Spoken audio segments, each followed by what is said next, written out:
Hi, and welcome to the 12th House Podcast. I'm Michelle, the founder of Holisticism and your 12th House tour guide. Happy that you're joining us today.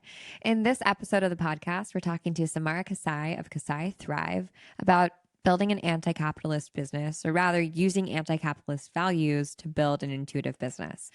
When we told our North Node community members, we let them in because they're VIPs, very intuitive people, that we were starting a podcast. We asked, what do you want to hear about? What do you want to know more about? And across the board, we heard questions, very charged questions about building an anti-capitalist business and how you can, as an intuitive person, as an empathic person, a thoughtful person, be okay or justify being a business owner in a world of capitalism where capitalism tends to be and perpetuate oppression and extraction and destruction it has a lot of negative connotations because it does a lot of harm. And it's a really good question, because why would we want to perpetuate that? We don't. Ideally, we get into business, especially intuitive business, knowing that we have to exist within a capitalist structure because that's how the world works right now. And we can break that structure from the inside out. And we also can create our own rules when it comes to our work and how we show up. And we have the most freedom when we're able to do that for ourselves.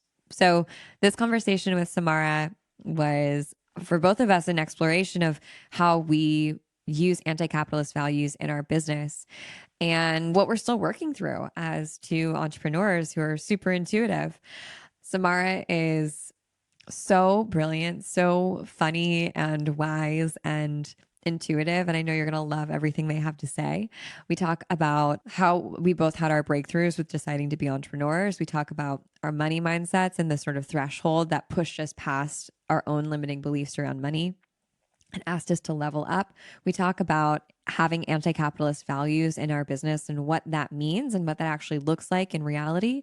We also talk about some of the problematic language that comes up in the spiritual and wellness world when spiritual leaders attribute next level wellness to wealth, and when we conflate wealth with evolution or a higher level of spirituality.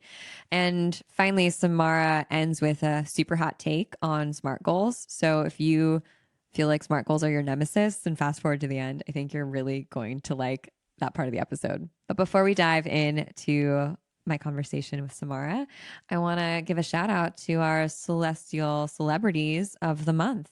So this month we're talking about Scorpios because hello, it's Scorpio season. Welcome. Hello, darkness, my old friend. As a Scorpio moon, I feel like I can say that. And I also feel like I can say Scorpios are the best sign. That's it. I'm just saying it. Like that is, again, a hot take, an unpopular opinion, but I believe it fully and truly with all of my heart. Scorpios are misunderstood and they're punk rock, and I love them. So some famous Scorpios that you might not know are Scorpios: Pablo Picasso, Hillary Clinton. I mean, I feel like I can see it now. Julia Roberts, Matthew McConaughey, Whoopi Goldberg, Marie Antoinette. Okay. Leo DiCaprio, which I totally see. Ryan Gosling. I mean, come on, please. We all saw him in Drive. And the Pines, come on, big Scorpio energy right there. And then finally, wild card, Katy Perry. But I see the darkness in her. You know what I mean? Like, I get it. What do all these people have in common other than being celebrities? They're all amazing artists and creative geniuses in their own ways. And that is an attribute of Scorpios. Scorpios are a water sign. They're a fixed water sign. So you might be surprised to hear that, especially also because they can be so explosive and passionate. But remember, water, like a tsunami or a tidal wave of water, is powerful, like destructive power, right? Water isn't just all like loosey-goosey Pisces Cancer energy. It can be a deluge. And that is mad Scorpio energy there. So Scorpio also is like the sign of the shadow self, because those waters are deep, deep, deep, right? Fixed Scorpio waters. If you're not prepared to like dive all the way down into the bottom, in through the dark, then you might just drown in a Scorpio. So Scorpios have this depth to them, and they're also highly intuitive, despite the fact that they may not be all hashtag love and light, your typical type of mystical spiritual person. They have the depth and the dark to them. And actually, that's really what most people who understand magic and intuition and mysticism know, that we got to have the light with the dark. And Scorpios embody that. Scorpios are also highly emotional because water sign. Again, I'm allowed to say this because I have Scorpio moon. And that makes sense for these incredible artists to channel their feelings that are so bone deep into the work that they do.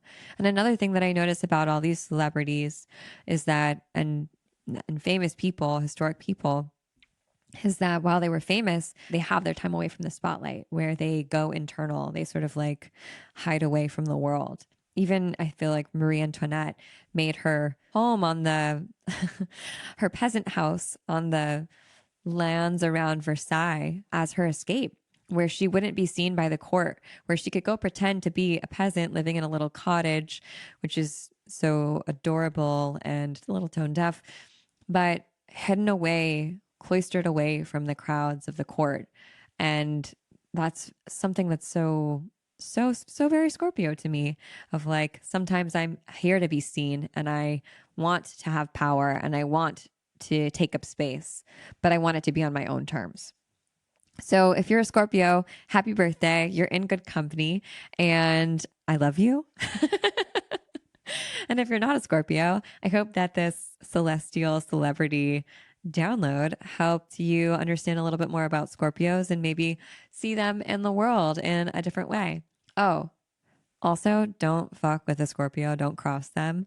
Once you get down into our hearts and you sort of wiggle your way in, you're there for life. But if you fuck shit up or you lie or you don't keep your word, then you are cut out of the will. You're burned out. You don't exist anymore. So make sure that you always stay right with Scorpios and tell the truth. And I think that's it. So let's get into the episode with Samara and we'll go. Hi, Samara. Hi, Michelle. I am so excited to have you on the podcast today. Can you tell everyone a little bit, like, I like the term elevator pitch, like your 30-second who you are and what you do and what you're all about? Yes, I can totally try. So Good I'm luck. Samara. I take they, them pronouns, and I have a platform called Kasai Thrive. So my middle name is Kasai, and I figured that would be a cute little name. But I am an anti-oppression practitioner, so I use tools like tarot and breathwork to help people work through the specific ways that oppression is showing up in their lives. We met through the internet. Thank the goddess for the internet. And you taught an amazing tarot class for the Holisticism community in July, I think.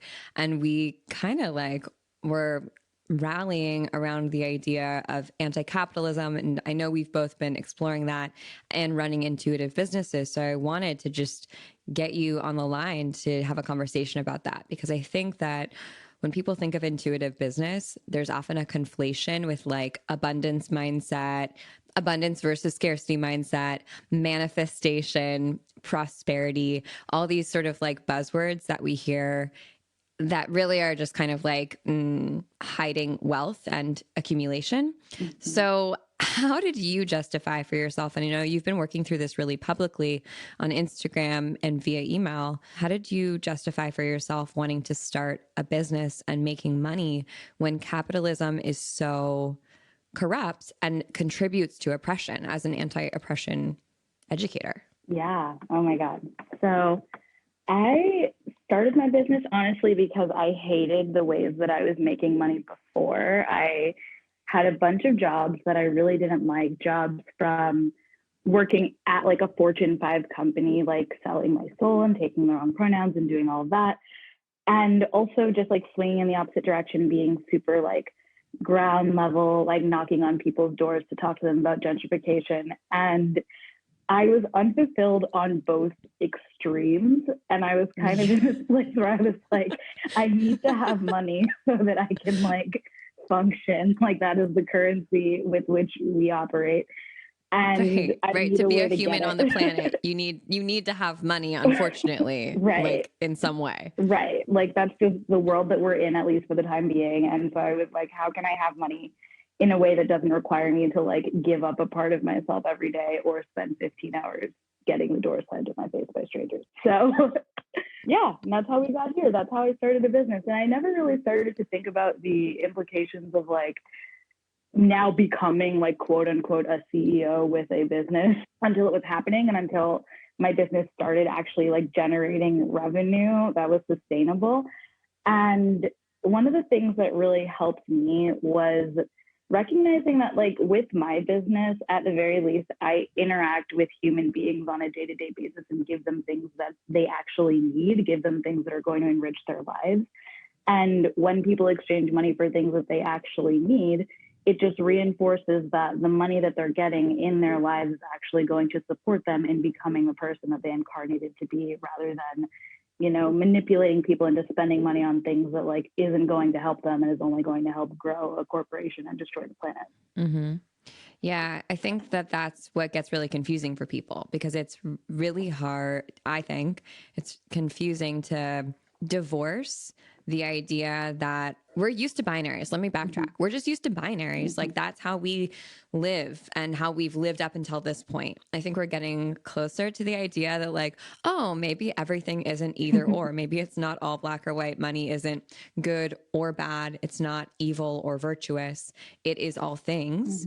And it really depends on whose hands it's in. But to your point around being a CEO, do you find I sometimes struggle with using that word, even though I definitely would, I like identify as a CEO because people like Jeff Bezos are CEOs, you know, and they're like, just like, I would say like objectively bad people who are not doing great things for the planet or for other human beings. And do you ever like get a little bit of a shudder when you're taking on that moniker?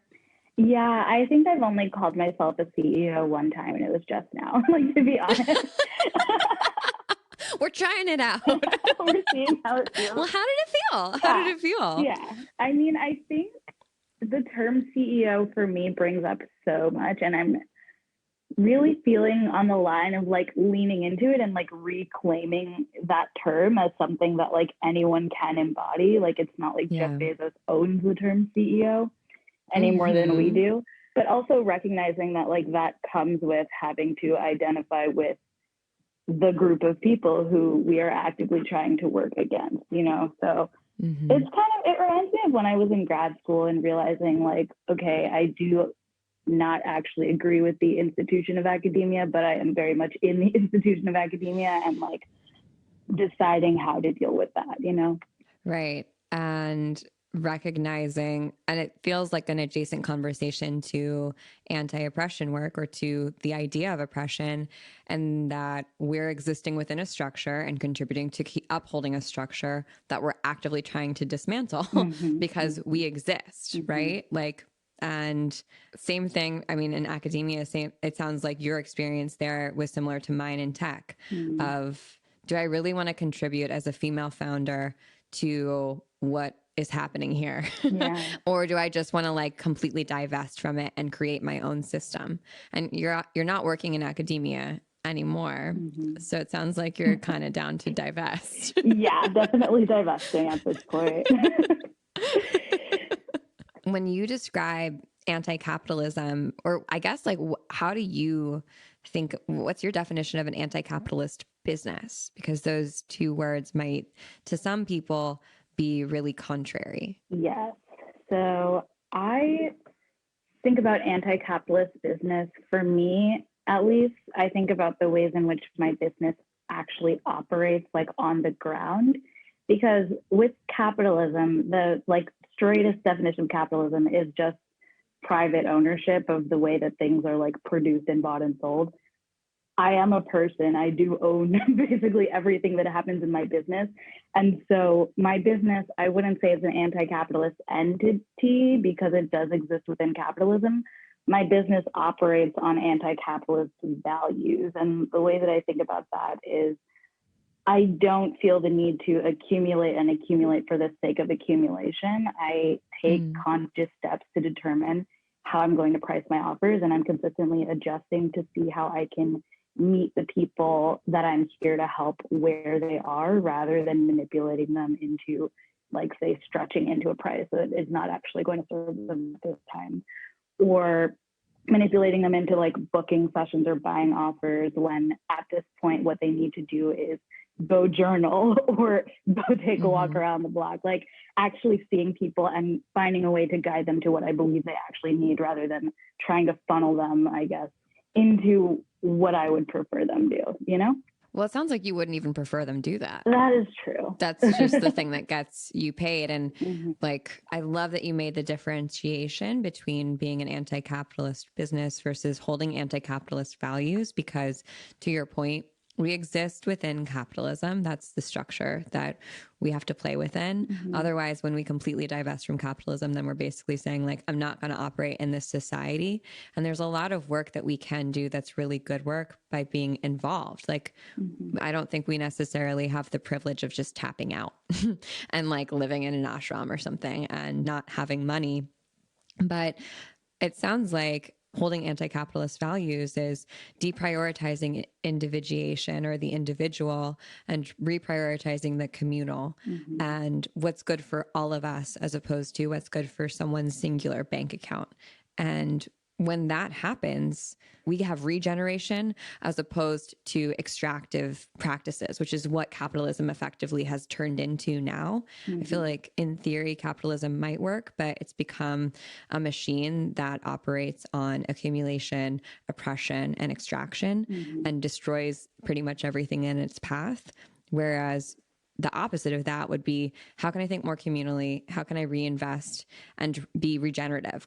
How can I bring more life or more newness into the world with what I do and who I help? I love that. I love the idea of bringing newness into the world with what I do, because one of my favorite things about having a business is that I'm creating things that, like, as far as I know, they don't exist, or they don't exist in a way that's been accessible to me in the past. And so to be able to actively be using my brain to create the things that really would have served me or that serve people like me is a way that I bring a lot of newness into the world. And I love seeing people do that through businesses. And I have trouble thinking of like other instances where that becomes such a driving force of like what you do every day, is like you get up and you create stuff that doesn't exist and you give it to people, you know? Yeah, it's like such a baller move, you know? Like we are our one of our working taglines for this podcast is a space for intuitive innovators, because I really feel that's what business owners and artists are. They're just innovating and creating new things in the world, and that's the coolest. That's the super light, amazing version of being an entrepreneur, is when you get to make new things and experiment and explore and do it for good and do it to help other people. But there's so much that we get caught up in that prevents us sometimes from being able to do that. So for you, how did you ovary up and decide that you wanted to start a business, you know? Because I think that these are really, you're obviously an incredibly thoughtful, extremely intelligent, highly intuitive person, and you know all of the like pitfalls of capitalism and entrepreneurship. How are you like, no, I can do this?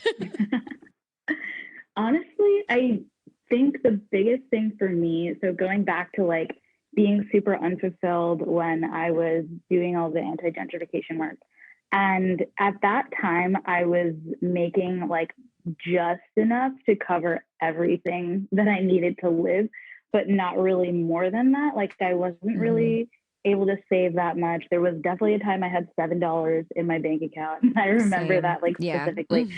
And feeling like, first of all, like this is not for me. Like I cannot sustain my life this way. And I'm not actually able to help anyone by being in this situation where I have $7. Like I can't even barely help myself. And I knew that I like wanted to be a person who had a bigger impact on the world than like, did I knock on this person's door and did they answer me today? You know? So it just really was like a lot about my personality. I am a double Leo. I was like, I do not have enough of the spotlight right now. I am. You're like, put me on a stage, damn it. Right, basically. And so I was really just like, I don't want to climb through the whole nonprofit world, which is a whole nother like beast. That's another And racket, dude. exactly. So I was like, okay, I'm going to pick which kind of like racket I want to be a part of. And at least in this one, I get to have a lot more control. And again, like for my personality, I like to be like in control of things. And I have a lot more of a say on like my own message, like what I actually get to show up and say to people when they like raise their hand and listen to me, rather than feeling like everything I'm saying is kind of being filtered through whatever organization I'm with. So it just really suited my personality a lot more. Yeah, I get that. I remember working at my tech job. That was a great job. That actually was in terms of tech companies, a relatively good company that gave back and had a social mission. And just like, I felt so lucky. And I also would go and sit at my desk and be like, I'm wasting my life. Like, this is a waste of my life to be sitting here writing lead generation about your digestive tract. Like, this is not how, like, this is not what I'm here for. Not like, you know, that I'm supposed to be here to change the world in some gigantic way, but that way certainly wasn't it. And it felt like anything could be better than that. And also, I mean, not that money is the most important thing, but I wasn't even getting paid that well to do that, to like, you know, kind of sell my soul or be middling. I wonder, like, I don't know about you, but the highest salary I ever made was like $65,000. And I thought I was like rolling in it at that time. And I remember being like, I wonder if I'm ever going to make, I wonder if I'm ever going to make more money than this.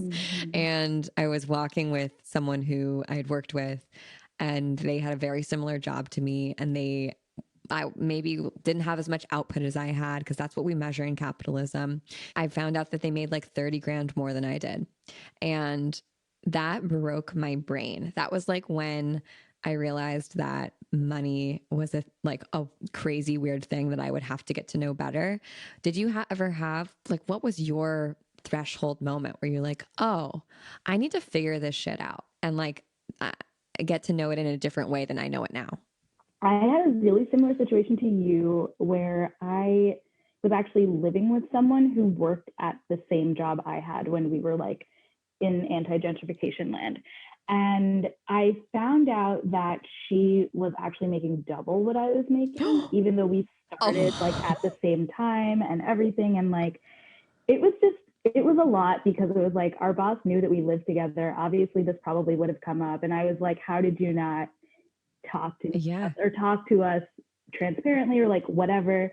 And it just, first, honestly, I went into this whole like imposter syndrome of feeling like, oh, well, like she's older than me and probably has more experience. And like, I don't really know if we got offered the same thing and then she negotiated. And like, I don't want to make conclusions, but like, it just feels like for some reason, like she is doing something I'm not doing, and like was trying to justify it that way.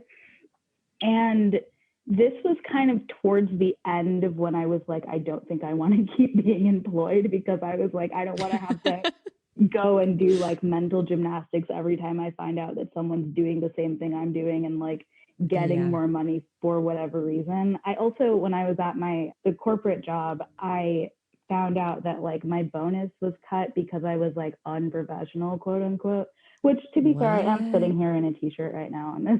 What even is professional though? Like, that is such a gatekeeping garbage term that like people will just throw at you to not pay you something, right? Or to not hire you. It's like, who made those rules? Yeah. So I was just like, we know who made those rules, but the devil made those rules. White cis dudes. Yes. So yeah, and I was just like reflecting on like that experience and this other experience I had in my corporate job, and I was like, the only way to make this not continue happening is to just figure out like, who are the people that actually value me? How can I communicate that value to them? And then just like set up the exchange that way without having to go through all of these other avenues. Yeah, that's like realizing that you actually don't need to convince people of your value. There are people who will refuse to see you and will refuse to see your value. And that's okay. Like, it kind of sucks, but you don't have to bargain with those people. Like, you don't actually have to do business with them. And I think that can become really problematic if you work and live in an industry where people constantly do not see you and do not see your value. And it can be really demoralizing.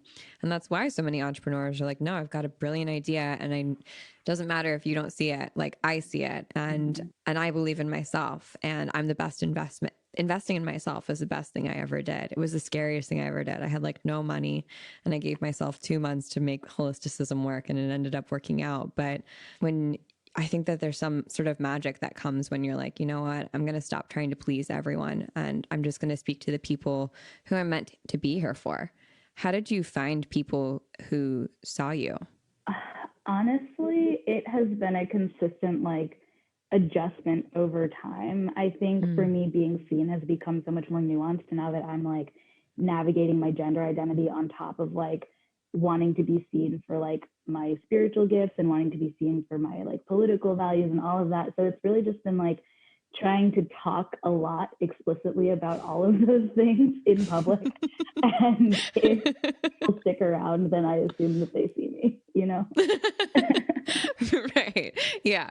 I get that. I mean, I don't get all of it, but I can relate to being a multidimensional person, right? And not wanting to be just one thing and seen as just one thing, wanting to hold lots of different identities. Like, I want to be spiritual. I want to be intellectual. I want to be fucking weird. I want to be crass sometimes. And I also can be really polite and pulled together and quote unquote professional. And I want all of those things to coexist in this body and beyond. And hopefully people can like, 5 out of 6 of those qualities in me and be cool with it and see those things. Yeah. And I think for me, because I do a lot of one-on-one work, it just becomes like more challenging for me to be on Zoom with people who I don't feel see me, and feeling like I'm doing this like either because these are the people that are willing to pay me and so I should be grateful, and like having those conversations with myself and having to like continue decapitalizing my mind and like realizing that I don't have to abandon parts of myself in exchange for money, even within my own business. Yeah. And I think that that message of you don't have to abandon yourself in order to get what you want, and gets a bit like misconstrued in maybe the manifestation space of settling or getting tested with ideas or beliefs or experiences and being in self-worth. And I think that obviously knowing your worth is really, really important, kind of like what we've been talking about here. But I think that there's like this actually really dangerous sort of cycle of beliefs that if you are able to get wealth, then you're spiritually superior because you've quote unquote figured out how to manifest it. And that can be really, really dangerous. I mean, what do you think about that? There are a lot of spiritual leaders who are making like buku cash.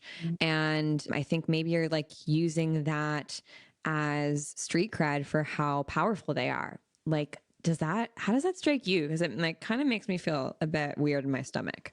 Yeah, I think it's really dangerous. I was having a conversation with someone about this the other day, and we were basically just talking about how a lot of these leaders, they use their wealth, like you were saying, as evidence for how powerful they are.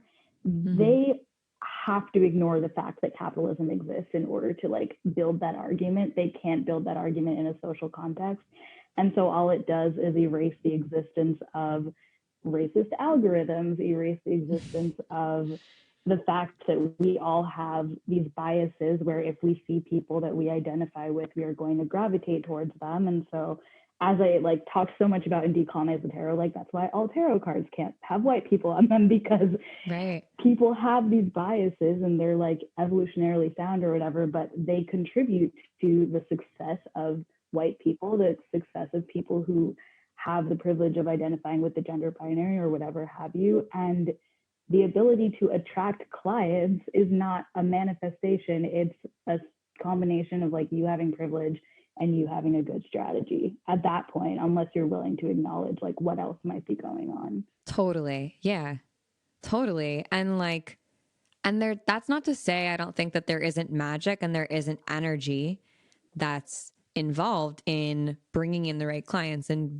making sure that your message is communicated to the right people and the right people see you and hear you.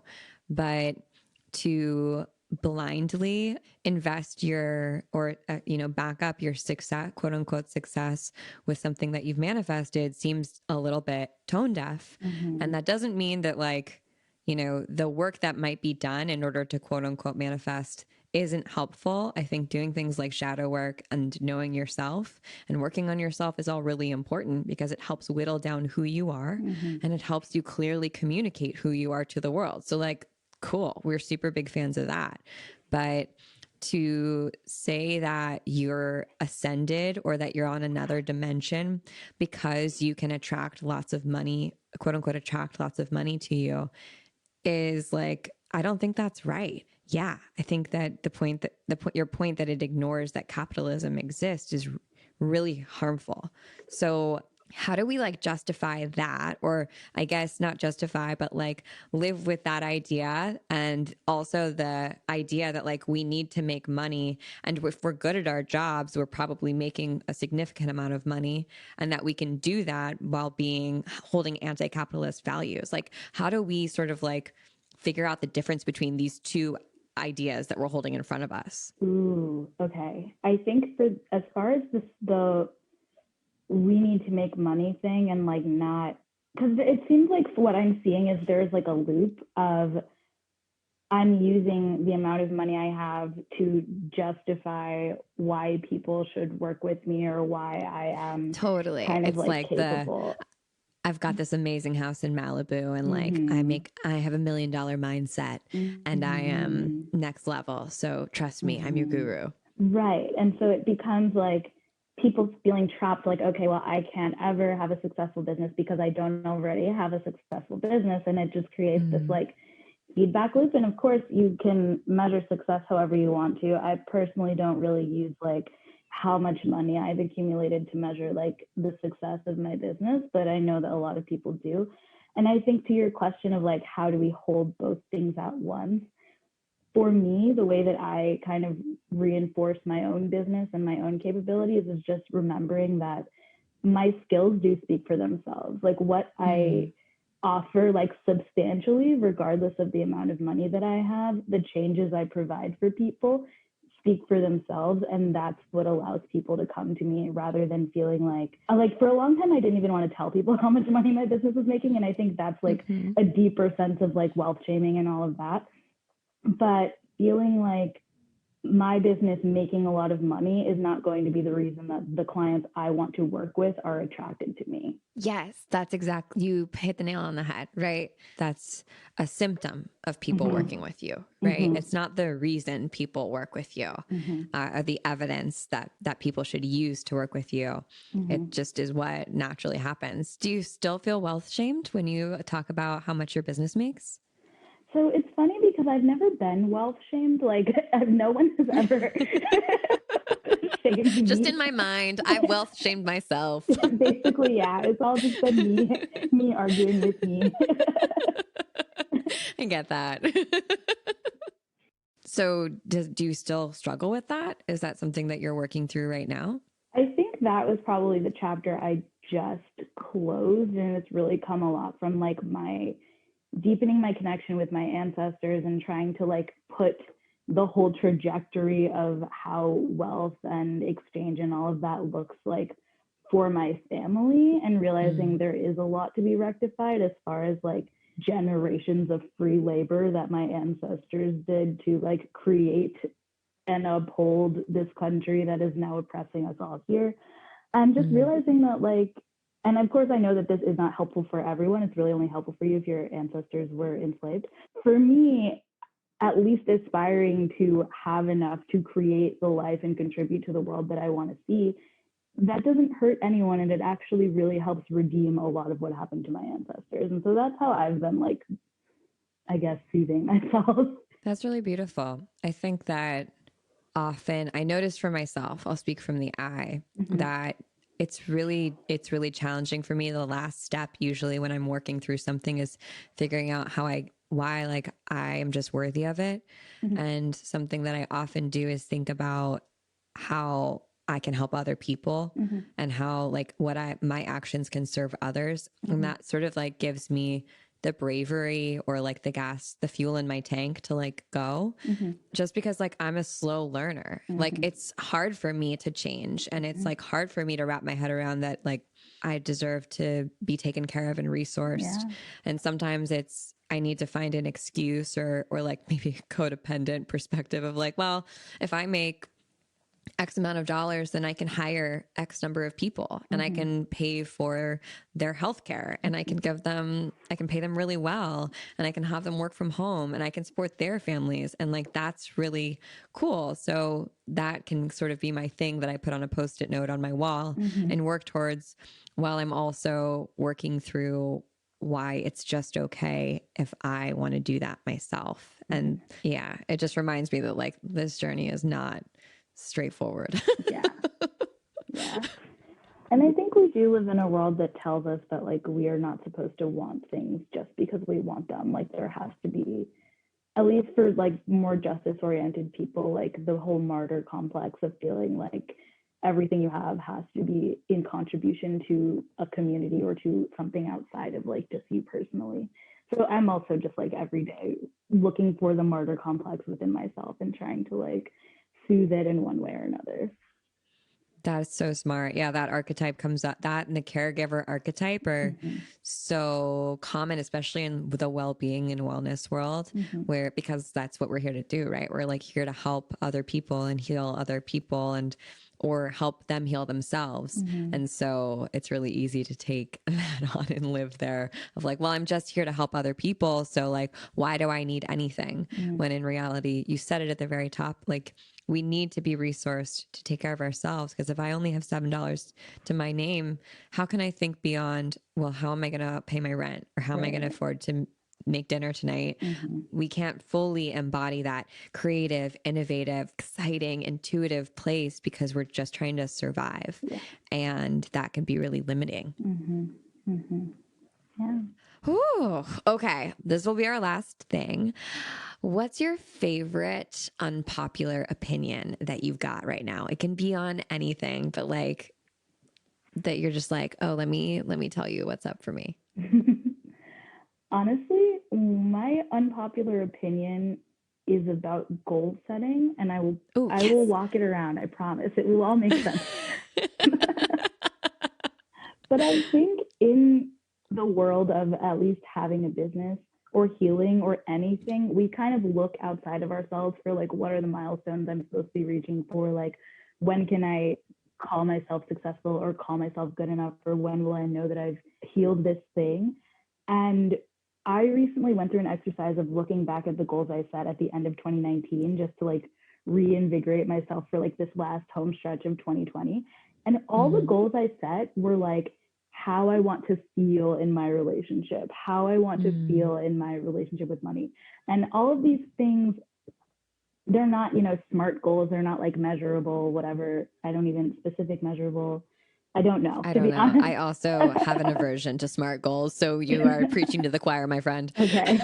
Yeah. And it was really just like, I can look back and say, like, I know how I felt then and I know how I feel now. And I can see myself, evolving. And it doesn't have to be like, unless I've done exactly what that other person said I should do, then I'm not, working hard enough or I'm not ambitious enough. And when we live in this world of like, glorifying ambition and drive and like high achievement, sometimes it's nice to just think about like, how do I want to be feeling next year, Totally. You're making me remember that my goal for this year around money was to feel like I was resting on top of clouds. That was like how I described it to my partner.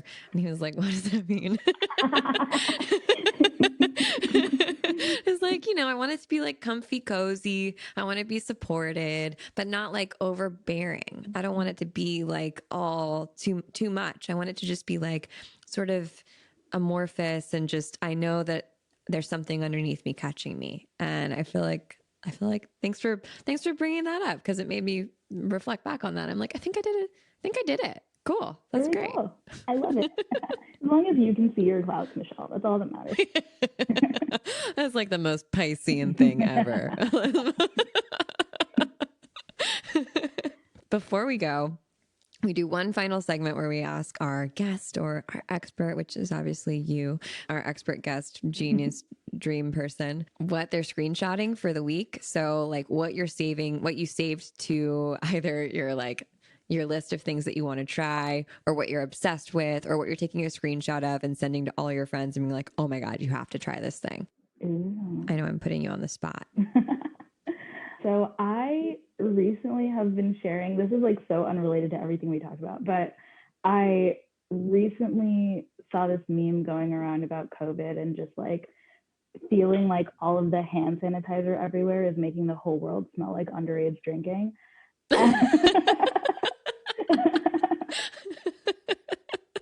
Everclear for everyone.